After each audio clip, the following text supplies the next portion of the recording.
The grand lobby of Carnegie Hall buzzed with excitement as people in fancy clothes chatted about the night's performance. Crystal chandeliers cast a warm glow over the marble floors, and the smell of expensive perfume filled the air. It was that magical time after a concert when everyone shared their thoughts on the music they had just heard. Victor Harrington stood in the center of a small crowd, soaking up their praise like a sponge. At 45, with salt and pepper hair and a perfectly tailored suit, he had been one of the star performers of the evening. His fingers were still warm from dancing across the piano keys, playing Chopin with what the critics called technical brilliance. Victor had been playing piano since he was 4 years old, trained at the best music schools in Europe, and had performed in famous concert halls around the world. "Your interpretation of Chopin's Nocturne was simply breathtaking," gushed a woman in a red dress, holding a champagne glass. "The way you handled those emotional passages. Pure genius." Victor smiled, giving a small nod. "Chopin requires a certain sensitivity that many pianists today simply don't understand," he said. "His music speaks of both passion and restraint, a delicate balance few can master." The group around him nodded in agreement, hanging on his every word. This was the world Victor knew and loved, a world where his talent and opinions mattered, where he was respected and admired. Across the lobby, Sofia Mendez pushed her cleaning cart quietly along the edge of the room. At 32, with dark hair pulled back in a simple ponytail and wearing the gray uniform of the cleaning staff, she moved almost invisibly among the concert-goers. She had been working at Carnegie Hall for nearly 5 years now, always during evening events when the building was filled with music. "Did you hear the third movement?" Sofia whispered to her coworker Tina, as they gathered empty glasses onto their trays. "The way he rushed through it. Chopin needs to breathe." Tina smiled but looked nervous. "Careful," she warned quietly.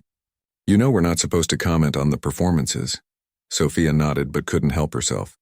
"I know, but music is meant to be felt, not just played correctly. Tonight it was like listening to someone read a beautiful poem without understanding the words."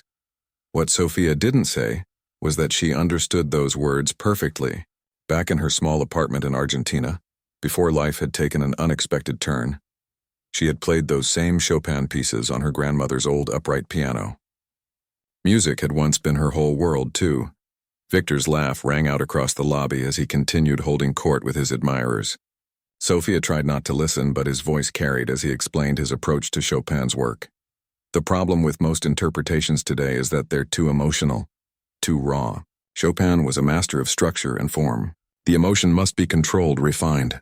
That's what separates true artists from mere players." Sofia's hands tightened around a glass she was picking up. She knew she should keep quiet, finish her work, and go home to her small apartment where her daughter waited with the babysitter. But something about Victor's smug certainty made her shoulders tense. Tina noticed and whispered, "Let it go, Sofia. It's not worth it." But at that moment, Victor's voice rose again. "Take the Nocturne in C minor I played tonight. Most pianists butcher it with excessive feeling, missing the mathematical precision underneath." Without thinking, Sofia spoke, her voice soft but clear. "But Chopin wrote during the Romantic era. His music was revolutionary because it valued emotion and individual expression over rigid structures." The lobby seemed to go quiet. Victor turned, his eyes scanning until they landed on Sofia in her gray uniform, standing with a tray of dirty glasses. For a moment, he looked genuinely surprised that someone from the cleaning staff had addressed him directly, and about music theory no less. "I beg your pardon?" he said, his tone somewhere between amused and offended. Sofia's cheeks flushed hot. She hadn't meant to speak so loudly, but now all eyes were on her and there was no backing down. "I just meant that Chopin's nocturnes were inspired by Italian opera, by the human voice. They're supposed to feel like someone singing their heart out." Her English was perfect but carried a slight accent. Victor raised an eyebrow.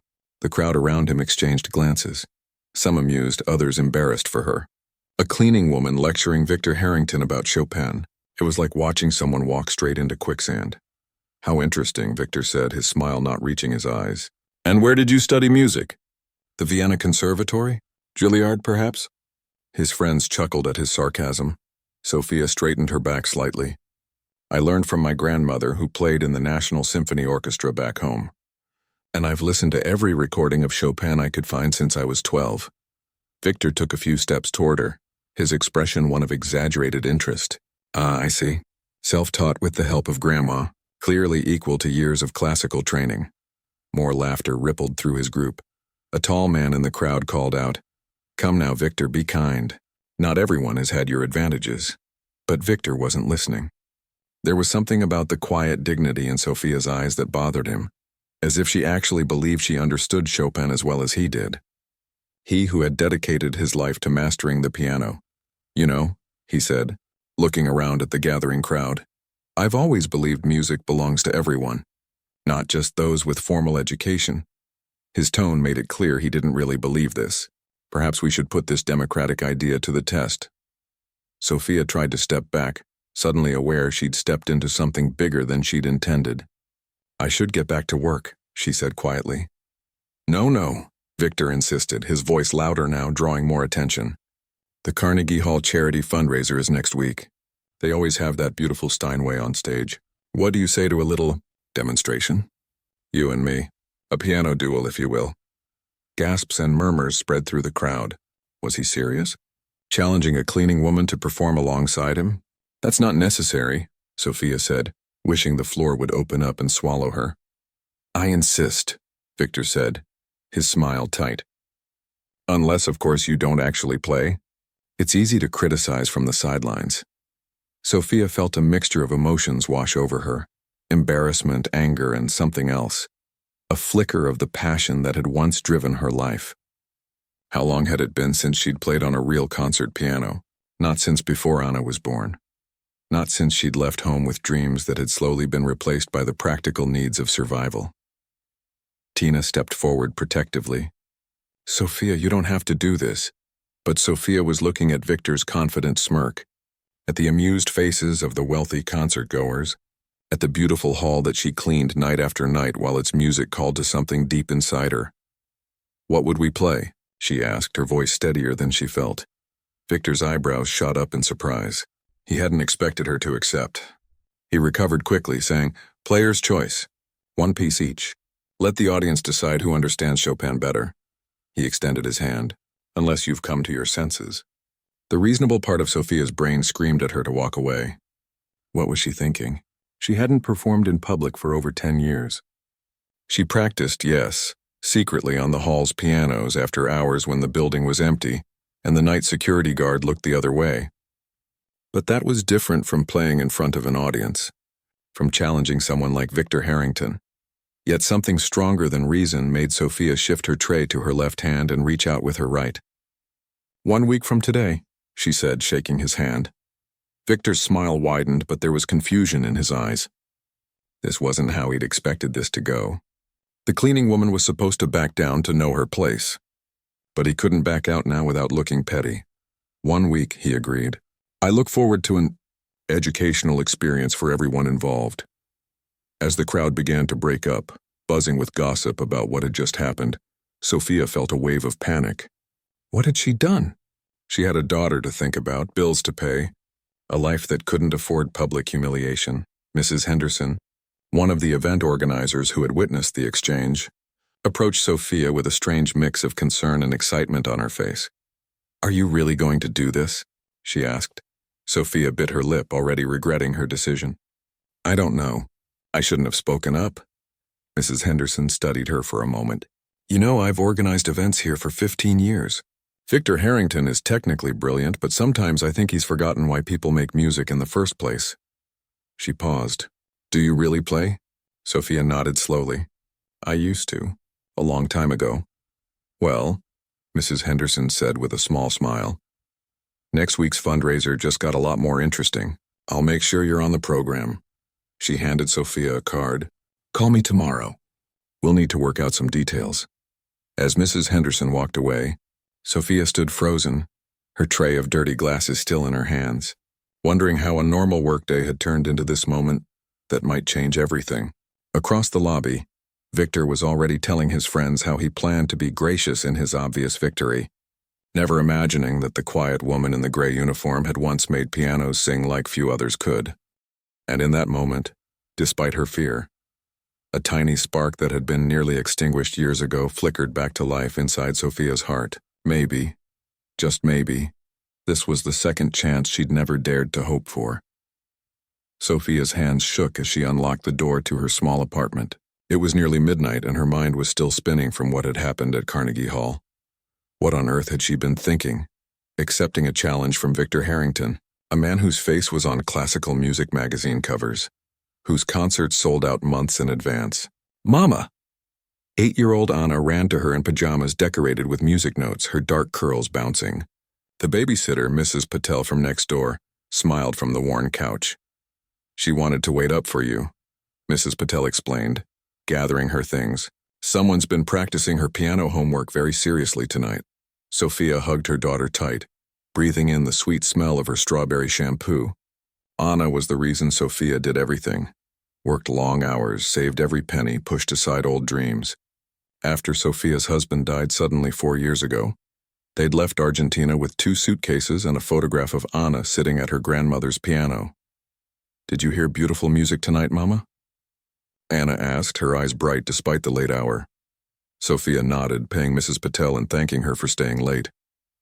When the door closed, she sank onto the couch, Anna curling up beside her. I did hear beautiful music, Sophia said, and I also did something very silly. Anna looked up curiously. What did you do? Sophia hesitated. How could she explain that she'd agreed to play piano alongside one of the most famous pianists in the country? All because her pride couldn't let his arrogant words go unchallenged? I'm going to play the piano, she finally said. At the fancy charity event next week. Anna's eyes widened. Like on a real stage? With people watching? When Sophia nodded, Anna jumped up excitedly. That's not silly. That's amazing. You're the best piano player ever. Sophia smiled weakly. Anna had only heard her play on their small electronic keyboard, the one with missing keys they'd found at a thrift store. Her daughter had no idea what real pianists like Victor Harrington sounded like. It's complicated, sweetheart, Sophia said. Now it's very late. Time for bed. After tucking Anna in, Sophia sat at their tiny kitchen table and put her head in her hands. What options did she have? She could simply not show up next week, call in sick to work, and hope the whole thing blew over. The thought was tempting. But something inside her rebelled at the idea of giving Victor the satisfaction. She walked to the corner of their living room where the second-hand keyboard sat. Sophia plugged in headphones so she wouldn't wake Anna and began to play softly, her fingers remembering what her mind tried to forget. Music had once been her whole world, before real life intervened. The next morning, Sophia's phone rang while she was making Anna's lunch for school. It was Mrs. Henderson from Carnegie Hall. I wasn't sure you'd call, Sophia admitted. Are you kidding? The whole staff is talking about what happened last night, Mrs. Henderson said. Listen, the charity event is for music education in public schools. Having you perform, it fits perfectly with our message that music belongs to everyone. Sophia closed her eyes. I don't think I can do this. It was a mistake. Is it stage fright, or is it Victor? Both, neither. Sophia sighed, watching Anna pack her backpack across the room. My life is complicated. I clean floors at night so my daughter can have a good life. I don't belong on that stage. There was silence on the other end. Then Mrs. Henderson asked quietly, Do you really play well, Sophia? Or was that just talk? The question stung. Sophia straightened her shoulders. I was accepted to the National Conservatory of Music in Buenos Aires at 16. I studied there for 3 years before my mother got sick and I had to quit to support my family. So yes, I can play. Another pause. I've been organizing these events for 15 years. Victor Harrington is talented, but his music lacks heart. It's technically perfect, but empty. Maybe he needs this wake-up call. After hanging up, Sophia stared at the worn calendar on her refrigerator. 1 week. 7 days to prepare for either the most foolish or the most courageous moment of her adult life. Word spread quickly among the cleaning staff. That night at work, Sophia was surprised when Juan, who cleaned the main concert hall, approached her with a small envelope. What's this? She asked. A key to the practice room on the 3rd floor, he whispered. It's only used during the day for warm-ups. At night it's empty. Sophia stared at the key. Juan, I can't. We all heard what happened, he interrupted. That man, he thinks people like us don't understand real music? Show him he's wrong. Juan smiled. Besides, the security guard owes me a favor. He won't say anything. That night, after finishing her shift, Sophia found herself alone in a small practice room with a beautiful baby grand piano. Her fingers hovered over the keys, trembling slightly. It had been so long since she'd played on a real piano. Not her electronic keyboard with its plastic-feeling keys, but a true instrument with weight and depth and soul. She began with simple scales, reacquainting herself with the feel of the piano. Then, almost without planning to, she started playing Chopin's Nocturne in C minor, the very piece Victor had performed the night before. As she played, memories flooded back. Her grandmother guiding her hands as a child, the smell of polish on her old upright piano, the way her teacher at the conservatory had taught her to let the music breathe. Sophia lost track of time as she played piece after piece, her fingers remembering what her mind had tried to forget. When she finally stopped, she realized tears were streaming down her face. The next 5 nights followed the same pattern. Sophia would complete her cleaning duties, then slip into the practice room for 2 precious hours before heading home. Each night, her confidence grew stronger, her touch more assured. On the 3rd night, she was startled when the door opened. She jumped up, afraid of being caught, but it was only Tina and 2 other members of the cleaning staff. "Don't stop," Tina said, slipping into the room. "We just wanted to hear you play." Embarrassed but touched, Sophia sat back down. Her colleagues listened in amazed silence as she played through Rachmaninoff's Piano Concerto No. 2, the piece she had decided on for the Duel. When she finished, there was a moment of stunned silence before they broke into applause. "Holy cow," one of them whispered. "You're going to destroy him." Sophia shook her head. "Victor has been training his whole life. I gave up serious playing years ago." "Maybe," Tina said thoughtfully, "but you have something he doesn't." "What's that?" Tina placed her hand over her heart. "You remember why music matters." The night before the charity event, Sophia came home to find a small package outside their apartment door. Inside was a simple black dress with a note from the cleaning staff. "For tomorrow. Knock him dead." Anna watched with big eyes as her mother tried on the dress. "You look like a princess, Mama." Sophia smiled, though her stomach was in knots. "I don't feel like a princess. I feel terrified." After putting Anna to bed, Sophia called her mother in Argentina. She hadn't told her family about the challenge, knowing they would worry. "Mama," she said when her mother answered, "do you remember what Abuela used to say about music?" Her mother's voice softened. "She said many things, Majita." "Which one?" "About playing with honesty." "Ah." Her mother was quiet for a moment. "She said that a perfect performance without honesty is just noise, but an imperfect performance with a true heart creates magic." There was a pause. "Why do you ask this now?" Sophia took a deep breath. "Because tomorrow I'm going to play again. Really play on a stage." She quickly explained what had happened. When she finished, her mother was silent for so long that Sophia thought they'd lost the connection. Finally, her mother spoke, her voice thick with emotion. "Your grandmother would be so proud. Remember what she taught you. Your fingers must dance, but your heart must sing." After hanging up, Sophia went to the keyboard and played through her chosen piece one last time, her grandmother's words echoing in her mind. Tomorrow would change everything, for better or worse. She wasn't the young conservatory student anymore, the one who had dreamed of concert halls and recording contracts. Life had given her different dreams now. A stable home for Anna, maybe piano lessons so her daughter could learn properly, not on a broken keyboard, but for one day. Just one performance, Sophia would remember who she used to be. The girl whose fingers could make magic, whose music could make people feel. Whether that would be enough against Victor Harrington's years of training and experience, she couldn't say. Sophia closed the keyboard and checked on Anna one last time before going to bed. Her daughter slept peacefully, the moonlight casting a gentle glow over her face. For Anna, Sophia thought, not to prove anything to Victor or anyone else, but to show her daughter that dreams don't ever really die. They just wait for the right moment to be remembered. The morning of the charity event, Sophia woke before her alarm. She'd barely slept, her mind replaying the same worries over and over. What if she froze on stage? What if her fingers, used to scrubbing floors and washing windows, failed her when it mattered most? Anna found her mother sitting at the kitchen table, staring into a cup of coffee that had long gone cold. "Are you nervous about your piano show?" Anna asked, climbing onto a chair next to Sophia. Sophia managed a smile. "A little bit." Anna reached for her mother's hand and examined it carefully, running her small fingers over Sophia's calluses and rough patches. "Your hands tell stories," she said seriously, repeating something Sophia often told her. What story do they tell today? Sophia asked. Anna thought for a moment. They say you work very hard, but they also remember how to make beautiful music. Sophia pulled her daughter into a tight hug, fighting back tears. Sometimes Anna's simple wisdom cut straight to her heart. Mrs. Patel will pick you up from school today, Sophia reminded her. I have to go to the hall early to practice. Anna nodded. Can I come watch you play? Sophia hesitated. She'd been so focused on preparing that she hadn't considered whether Anna should witness either her triumph or her humiliation. But looking at her daughter's eager face, she realized Anna deserved to see her mother try, regardless of the outcome. Yes, Sophia decided. Mrs. Patel will bring you, but it will be a very fancy event with important people, so you'll need to be on your best behavior. Anna's face lit up. I'll wear my blue dress with the flowers. And I won't wiggle even once, I promise. Across town in his luxury apartment overlooking Central Park, Victor Harrington was also preparing for the evening.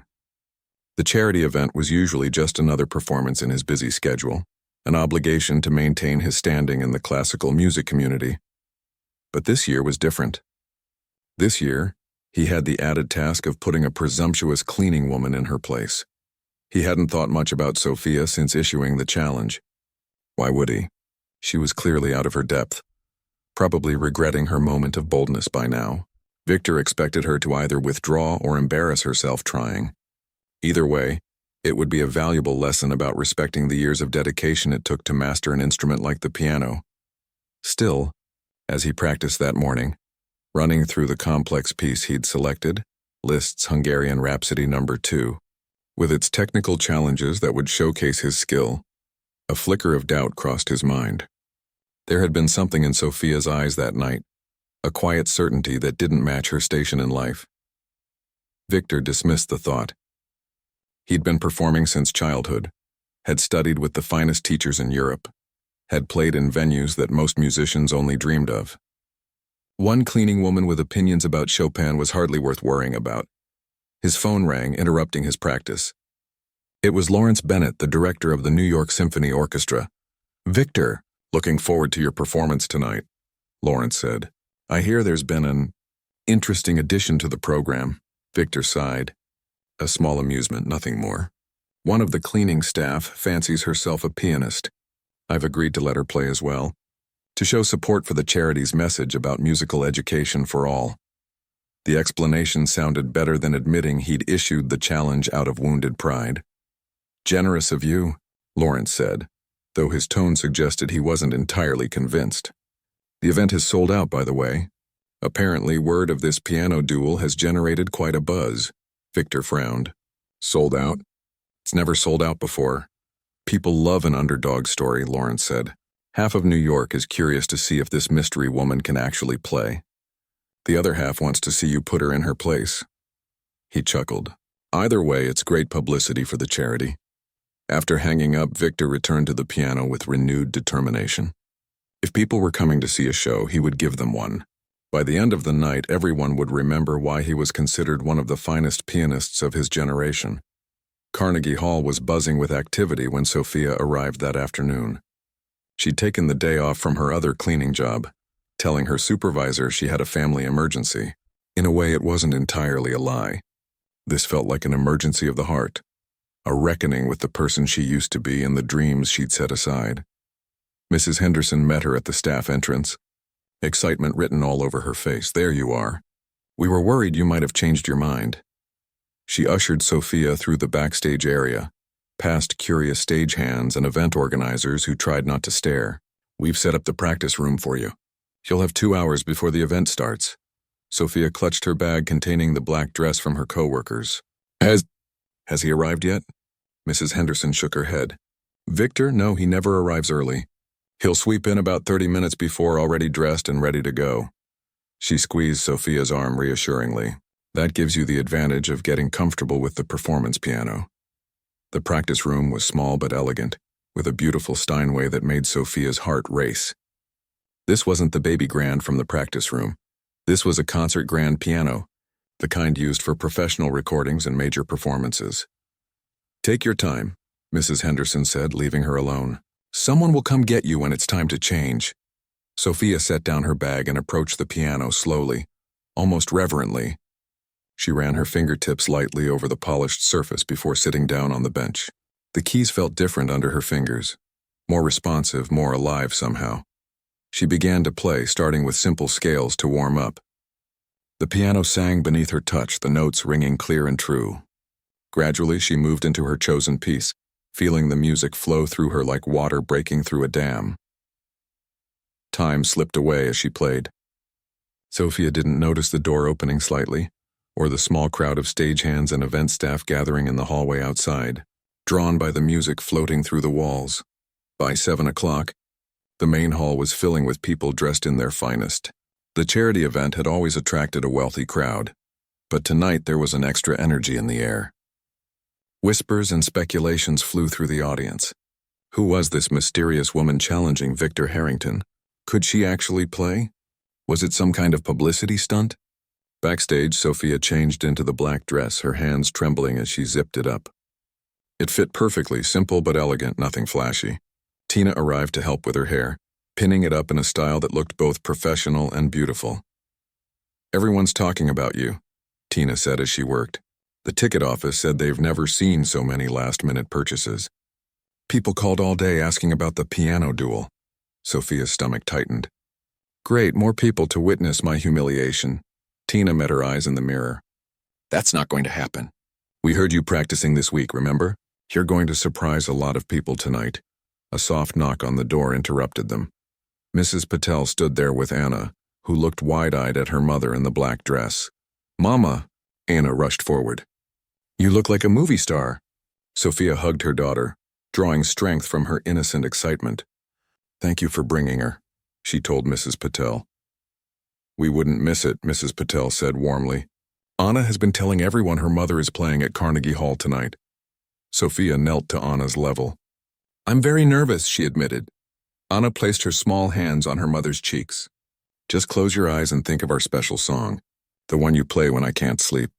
Sophia nodded, feeling tears threaten again. The special song was a lullaby her grandmother had taught her, one she often played for Anna on their electronic keyboard. Another knock, more insistent this time. Mrs. Henderson peeked in. "He's here," she said simply. "And the hall is full. We're ready when you are." Sophia took a deep breath and stood up. "Where will Anna sit?" "I've saved a special spot for her in the front row," Mrs. Henderson assured her. "Right where you can see her." Victor Harrington waited in the wings, listening to the host of the event, welcome the audience and explain the charity's mission to bring music education to underserved schools. He adjusted his cuffs, feeling perfectly calm and in control. This was his world. The stage, the audience, the expectation of excellence. He knew it all intimately. He'd caught glimpses of Sophia backstage, noting with mild surprise that she cleaned up rather well. The simple black dress was tasteful, and someone had done a nice job with her hair. Still, she looked nervous, out of place among the professional musicians and wealthy donors. The host was explaining the unusual addition to the program. "Tonight, we have something special planned. A musical conversation, if you will, between one of our most celebrated pianists and someone who reminds us that talent can be found in unexpected places." Victor straightened his shoulders, ready for his introduction. "Our first performer needs no introduction. Please welcome to the stage Victor Harrington."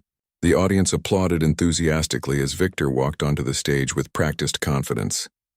He acknowledged the crowd with a slight bow before taking his seat at the piano. His fingers hovered over the keys for a dramatic moment, then plunged into the first thundering notes of Liszt's Hungarian Rhapsody No. 2. Victor played flawlessly, his technique impeccable as his hands flew across the keyboard. The piece was a showstopper, designed to impress with its technical difficulty and dramatic flair. His fingers hit every note with precision, his timing perfect, his dynamics carefully controlled. The audience watched in appreciation of his mastery. This was what they expected from Victor Harrington: technical brilliance and confident execution. When he finished with a flourish, they erupted in applause. Victor stood and bowed deeply, savoring the moment. As he left the stage, he passed Sophia waiting in the wings. He gave her a small, slightly condescending smile. "Best of luck," he said smoothly. "Remember, there's no shame in simplicity. Perhaps a nice little Mozart piece?" Sophia didn't respond. She was staring at the piano on stage, her face pale but determined. The host was introducing her now, explaining that she worked on the cleaning staff at Carnegie Hall. Please welcome to the stage Sophia Mendez. The applause was polite but curious as Sophia walked out, looking smaller somehow under the bright lights of the stage. She sat at the piano bench, adjusting it slightly. Her eyes found Anna in the front row, who gave her an enthusiastic thumbs up. Sophia closed her eyes for a moment, remembering her grandmother's words, her mother's encouragement, her daughter's faith in her. Then she placed her hands on the keys and began to play. Sophia's fingers trembled slightly as they hovered above the keys. The bright lights made it hard to see the audience, but she could make out Anna's small figure in the front row, sitting up straight with excitement. Taking a deep breath, Sophia closed her eyes for a moment, then began to play. The opening notes of Rachmaninoff's Piano Concerto No. 2 filled the hall. Soft at first, like raindrops before a storm, then building gradually in intensity. Sophia had chosen this piece carefully. It was challenging enough to prove her skill but also deeply emotional, allowing her to show what Victor's playing had lacked. In the wings, Victor watched with growing surprise. He'd expected a simple piece, maybe a basic Chopin prelude or something from a beginner's repertoire. Not this, not Rachmaninoff, one of the most technically demanding composers. And certainly not played with such confidence. The audience, who had settled in for what many expected would be an amusing but quickly forgotten novelty, now sat up straighter in their seats. A murmur rippled through the crowd as Sophia moved deeper into the piece. This was no amateur dabbling in music. This was something else entirely. Sophia felt the initial nervousness melt away as the music took over. Her hands, which had spent years cleaning floors and windows, remembered their true purpose. Each note flowed into the next as naturally as breathing. She wasn't thinking about technique anymore. She was telling a story, pouring all the joy and pain of her life into the music. In the third row, an older man with white hair leaned toward his companion. "Who did you say she was again?" "One of the cleaning staff," his wife whispered back. "Can you believe it?" He shook his head in amazement. "I've heard professional recordings of this piece that didn't have this much heart." As the music swelled into the passionate middle section of the concerto, Sophia's body swayed slightly with the rhythm. Her face, initially tight with concentration, had relaxed into an expression of pure joy. She wasn't playing for the audience anymore, or to prove anything to Victor. She was playing for herself, for the girl who had once dreamed of filling concert halls with music. Backstage, Mrs. Henderson stood next to Victor, both of them watching in silence.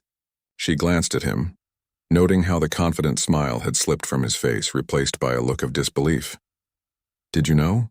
he asked quietly, not taking his eyes off Sophia. Mrs. Henderson shook her head. "Not until last week. None of us knew.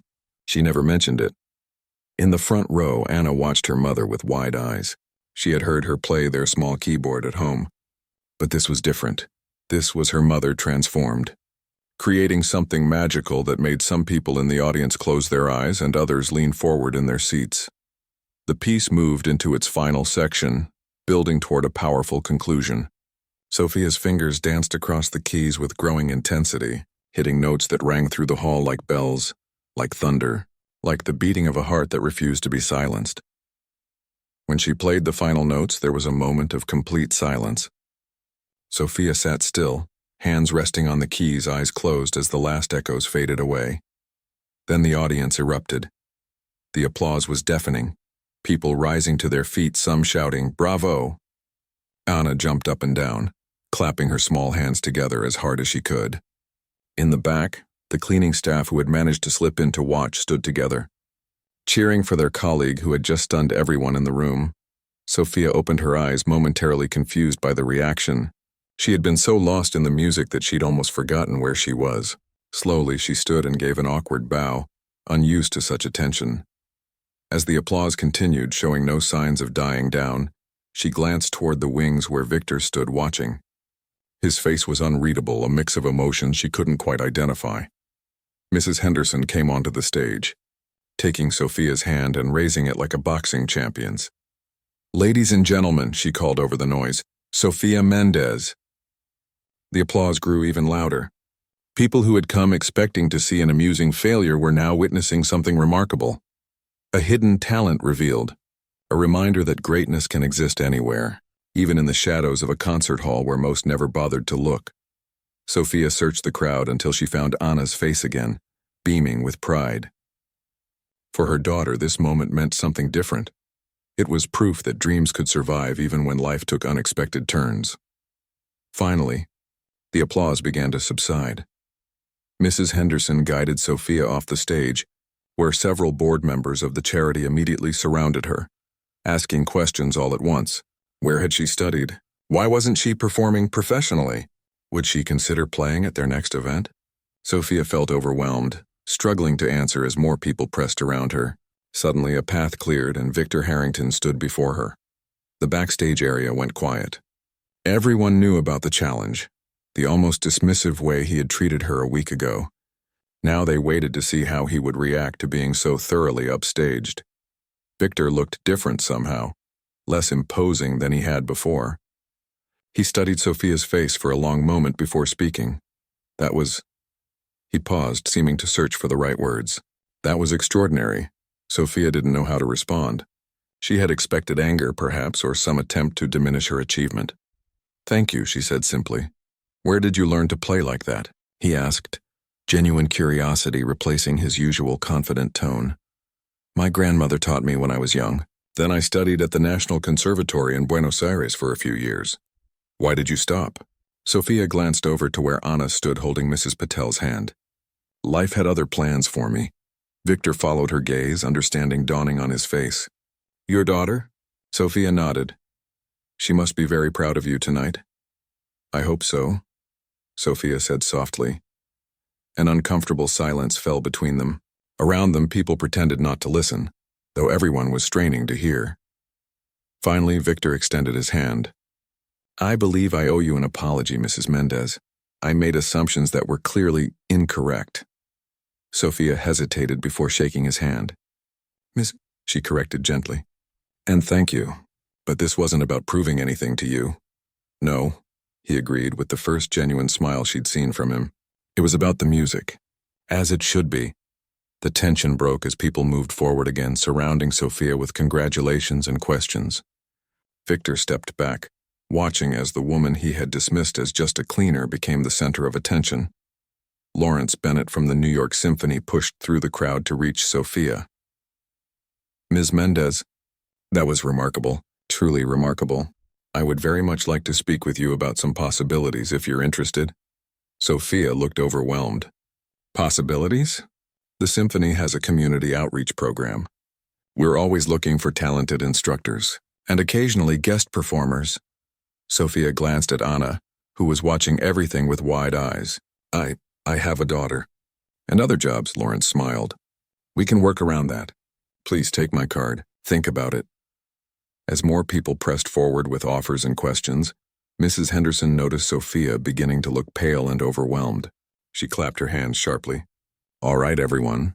Ms. Mendez needs a moment. The reception is starting in the main hall. Please give her some space.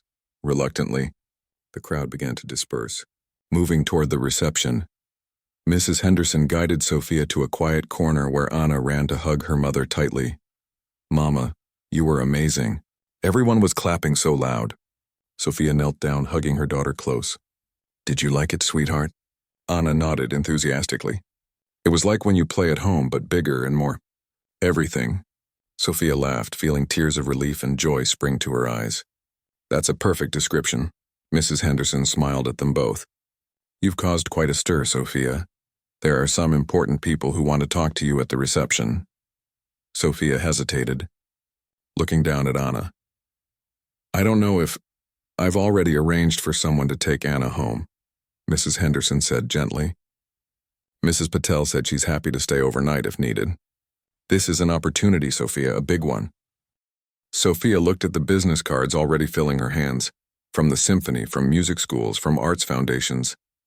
1 week ago, she had been invisible to these people, just another person in a gray uniform moving quietly through their world.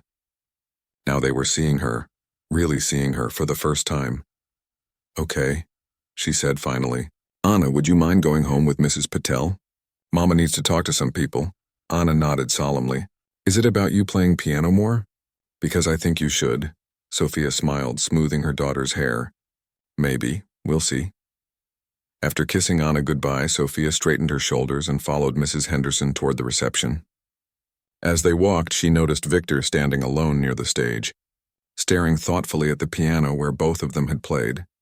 He looked up as they passed, giving her a small nod that contained something new, respect perhaps, or the recognition of a fellow artist who had momentarily forgotten why they had fallen in love with music in the first place.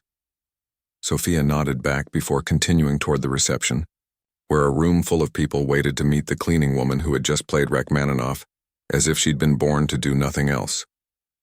And perhaps, Sophia thought as she took a deep breath and pushed open the doors, she had been.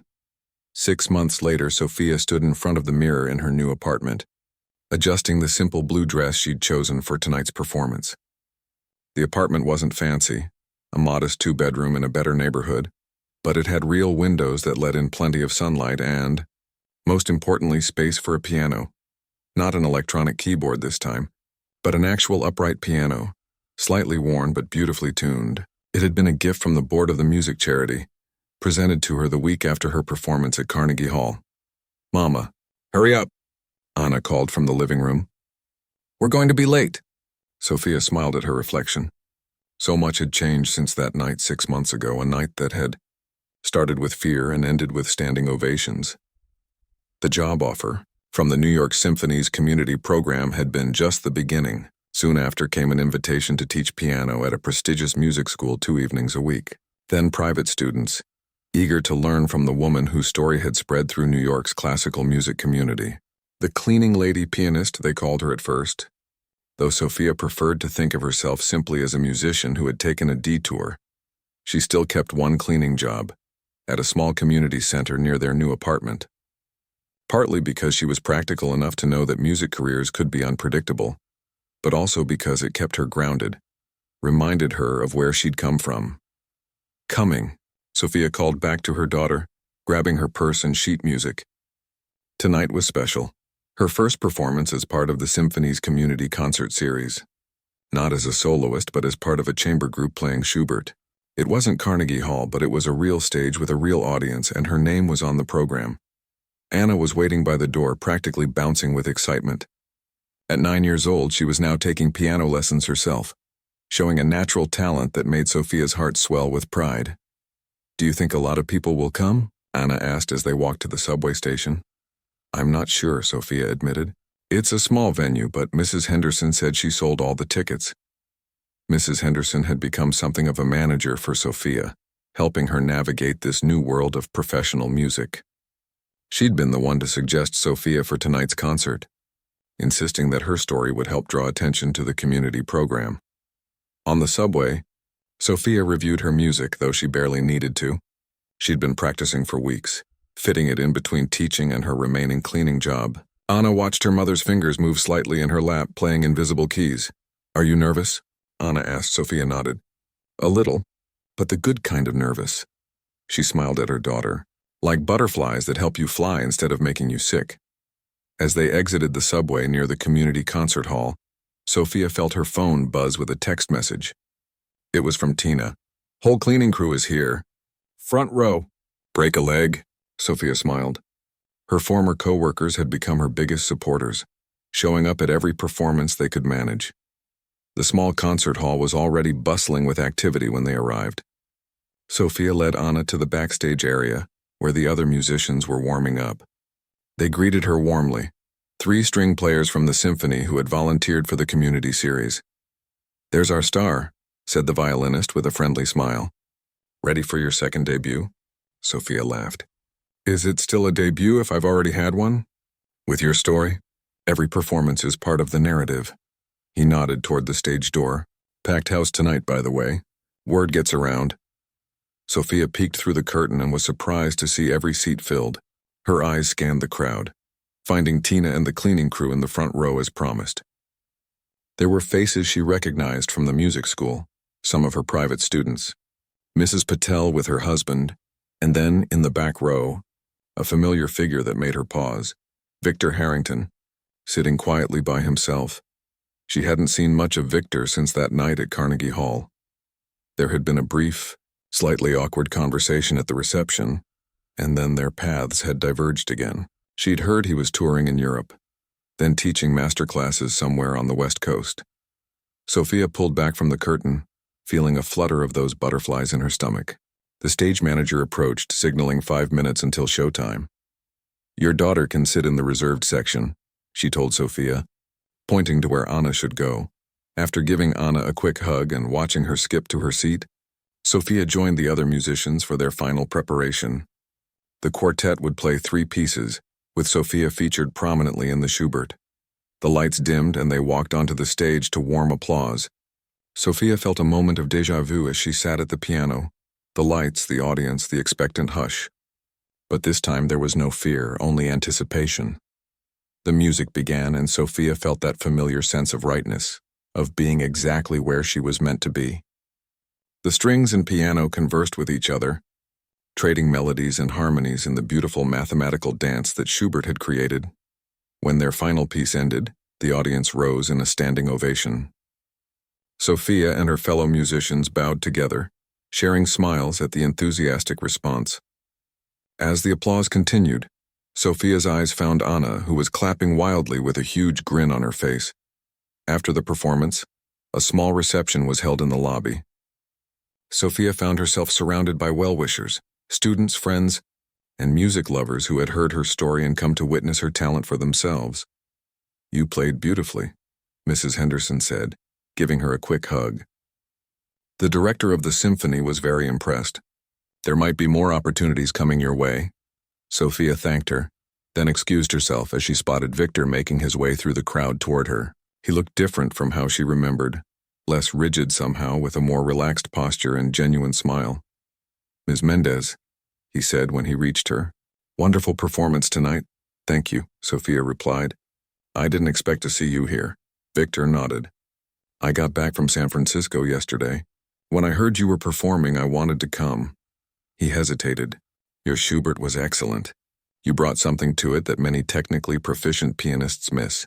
Coming from Victor, this was high praise indeed. Sophia felt a warmth of professional satisfaction that was different from, but no less meaningful than, the validation she'd felt that night at Carnegie Hall.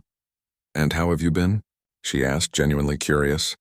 "I heard you were teaching?" A surprising smile crossed Victor's face. "Yes, and it's been educational. For me, more than my students, I think." He glanced around the crowded reception. "After our encounter, I found myself questioning some things about my approach to music." "And to people?" Sophia raised an eyebrow. "Oh?"